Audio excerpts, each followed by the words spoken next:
Well, good morning, everyone. Thank you for joining us at a very exciting day for us and a big announcement. First, I'll acknowledge traditional owners on the land which we are gathered this morning and pay my respects to elders past, present and emerging.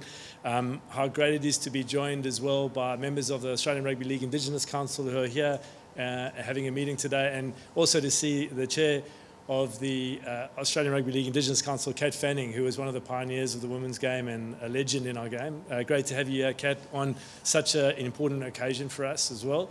I'd also like to acknowledge and introduce two important people, Michaela Bayliss and Meg Bakulis, who are joining us from the US and were scouted and recruited as part of our first ever NRLW combine and are spending 2 weeks with us here visiting the clubs, and the clubs are having an opportunity to potentially look at signing them. Great to have you both here and enjoying us. Today is another important day in our growth strategy. You've heard the Australian Rugby League Commission talk about the importance of continuing to grow the game, both in Australia, in the Pacific, in America, and the men's and the women's game. And today and this morning is another key component of that growth strategy. And I'm incredibly excited and proud to announce that in 2025, the Telstra Women's Premiership will be expanding from 10 to not 11, but 12 teams. And we congratulate and welcome the Canterbury Bankstown Bulldogs and the New Zealand Warriors in joining, and in the case of the New Zealand Warriors, rejoining the NRLW competition. Two teams that invested a huge amount into participation and pathways for women's sport, and this is a great day not only for the rugby league community but for these two very important clubs. So expansion is important because you can't be what you can't see, and as we've expanded the NRLW competition over the years, going from 4 teams to 6 to 10 and now to 12, and you can kind of see we're running out of space here for all the logos, and we're not going to stop at 12. We'll continue to grow. But as we've grown at the elite level, so we've seen the inspiration of our players and our professional players provide to young people. And we've seen some incredible growth in participation across the country and across the Tasman. And I want to share some of those numbers with you. We're up to 40,000 females registered to play rugby league. And a couple of years ago, before the advent of the NRLW competition, that number was under 10,000. And so the age group of 13 to 15, we have 10,000 young girls playing our game, and that's growing at 15% a year. This year alone, we've seen a 17% uplift in participation. There's a number of reasons for that, creating great opportunities and investment right down at the grassroots level on facilities, on coaches, on a whole bunch of things that enable that at grassroots level. But importantly, it continues at the pathways and talent development level with things like the Harvey Norman Women's Championship, which was held last weekend, where we get an opportunity to showcase talent from across the country and now across the Pacific in teams that allow for the identification of players at that important age group, which can go on to become professional athletes, and things like the Combine, all the way up to the NRLW. Last year, we had 8 million people watch the Telstra Women's Premiership, and the grand final had 1 million viewers. Like, I get goosebumps when I say these numbers, and I can't help smiling when you think about how far we've come, but also when you think about where we want to get to.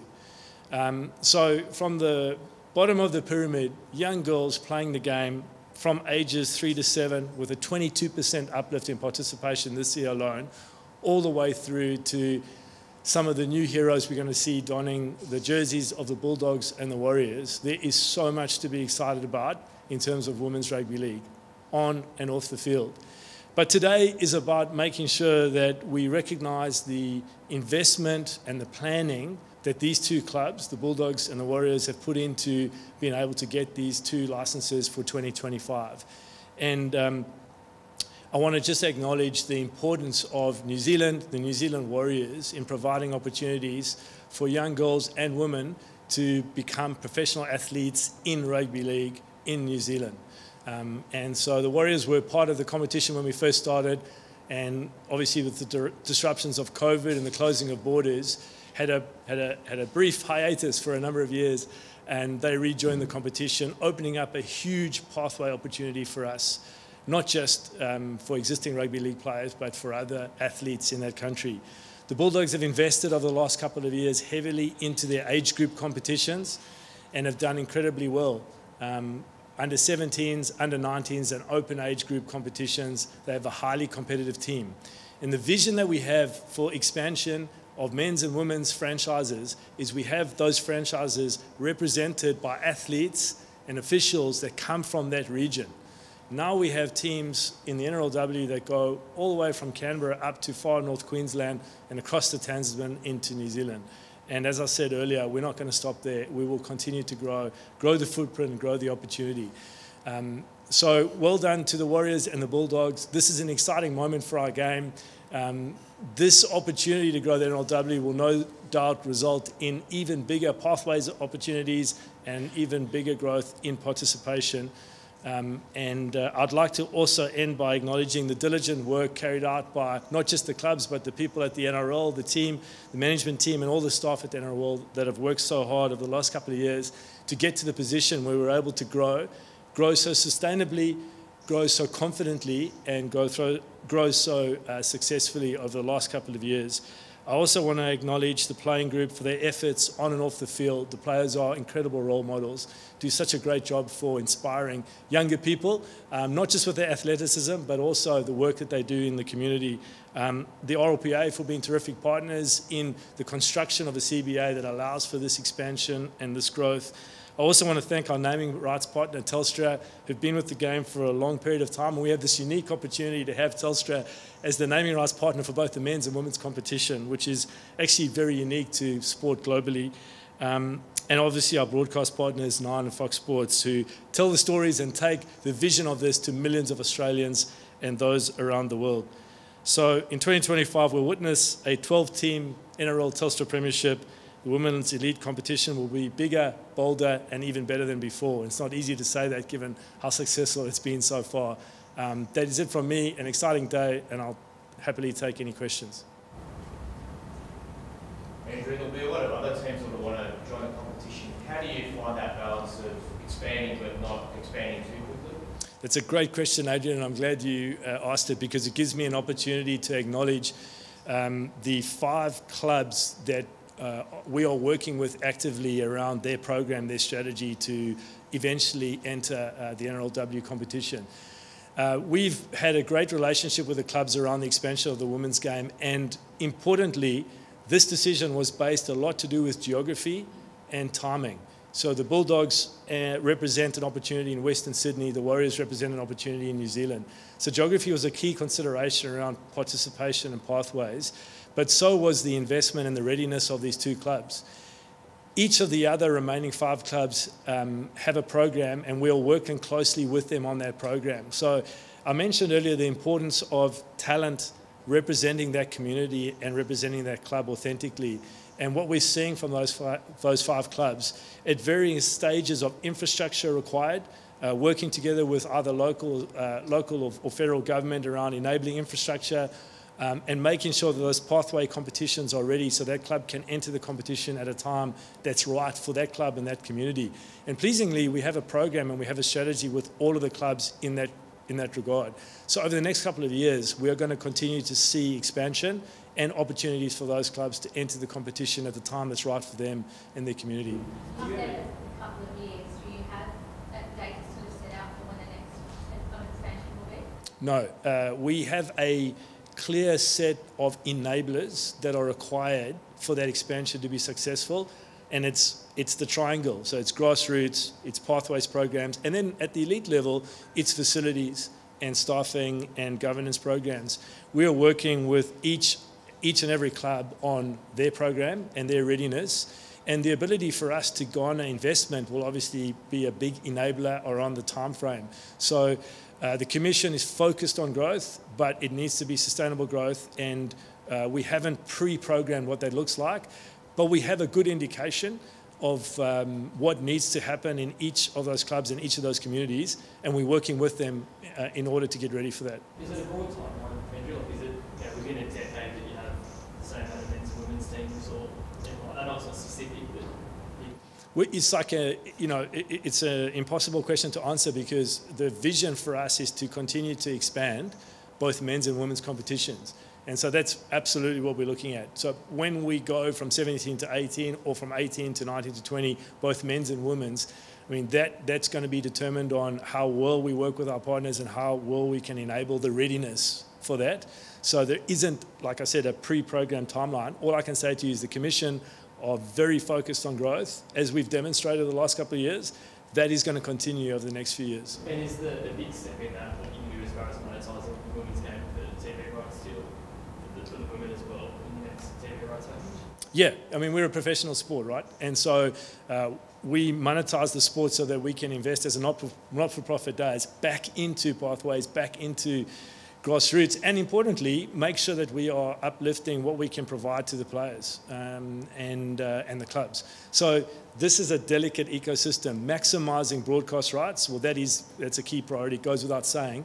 How we market and how we monetize the game, not just in terms of broadcast, but in finding new ways to connect with audiences, new audiences, fans of different ages and demographics, and in different countries. That is very much what we're doing. The more we can grow the men's and women's game in America, for example, the more money we can invest in pathways and participation in Australia and in New Zealand. So many players have said that they want to play more games. So with having 2 more teams, does that mean we're going to have at least 2 more rounds? Yes. We will have, with expansion comes an opportunity to play more games, and we're in the process now of working on the season structure, consulting with all the stakeholders. But when we negotiated the CBA, we negotiated with growth in mind, and so this has been built into the salary cap, and we will continue to work on a program that sees the 23 weeks maximised, and we will see with a 12-team competition more games and more fixtures, yes. Is the timing of the season likely to change? That is still a work in progress. At this particular point in time, and certainly we've seen the benefit and the success of having the synergy of both competitions running through midwinter all the way through to the grand final and into international season. But of course, we're constantly looking at ways in which we can maximise the opportunity for our fans and the athletes to promote the sport and think about the calendar in a strategic sense. So we are looking at that, but at this stage there isn't a plan to move that, but that's not to say that it won't move. Andrew, it wasn't that long ago some of the, sharpest minds in women's rugby league and even the biggest name players were hesitant to expand too quickly. Have you been surprised at the success of the women's competition and how quickly you've been able to expand into all teams? Great question, Zach. I haven't been surprised by it, but I have been, you said pleasantly surprised. I've been very pleased, and it was expected. We did our due diligence, we did the work, not on our own. Clubs have been investing, and we always, and we knew this with expansion in terms of the Dolphins, we knew this with expansion from the NRLW from 6 to 10 teams. You're creating opportunities and you're cultivating opportunities for talent to come through and to be developed and to be showcased. What we've seen is the competitions get better, even more competitive, and as evidenced by how the fans have reacted. So 8 million viewers, 1 million viewers on the grand final. The quality of the NRLW competition just gets better and stronger. The play the ball speeds are down. Ruck speed is down. Offloads are up, tries are up. And those kind of metrics are evidence, tangible evidence that the quality of the product has not been in any way, shape or form compromised through growth. But of course, you have to make sure that you have and are continuing to invest in the player depth to ensure that that is the case going forwards. And from 10 to 12 teams, I'm 100% confident in the investment that these clubs have made to ensure that we have the depth, to ensure the competition actually gets better, and that we don't compromise on quality at all. We've got English girls in the competition, we've got girls from Papua New Guinea, players from Papua New Guinea and the Pacific playing, and now possibly some North American players. What's the goal in terms of the competition growing internationally? It's pretty simple, Brad. We believe we have, and we want to continue to have the best professional sports leagues in the world, full stop. That's men and women. So if you are an elite athlete, you want to play in the NRL or the NRLW. And to do that, you have to have a great competition, you have to have great fans, great sponsors, and you have to have great athletes. And we want to attract athletes from all over the world to play in the best rugby league competition that there is, full stop. And you spoke about those audiences in the US. Is there a plan at the moment, or are you working on a plan at the moment to take audience game to Vegas? Well, it would be a natural progression. And as you've seen, the attitude of the Commission and our mandate is to continue to grow, to showcase what we believe are phenomenal competitions, phenomenal athletes, and unbelievably competent and community-driven clubs, and showcase them to the world. So we wouldn't be doing our jobs if we weren't thinking, plotting and planning to think about how we could showcase our female athletes and NRLW talent on the global stage, and that includes America. Thanks, everyone. Thank you, Duncan. Thank you, Andrew. Thanks, Andy. Thanks, guys.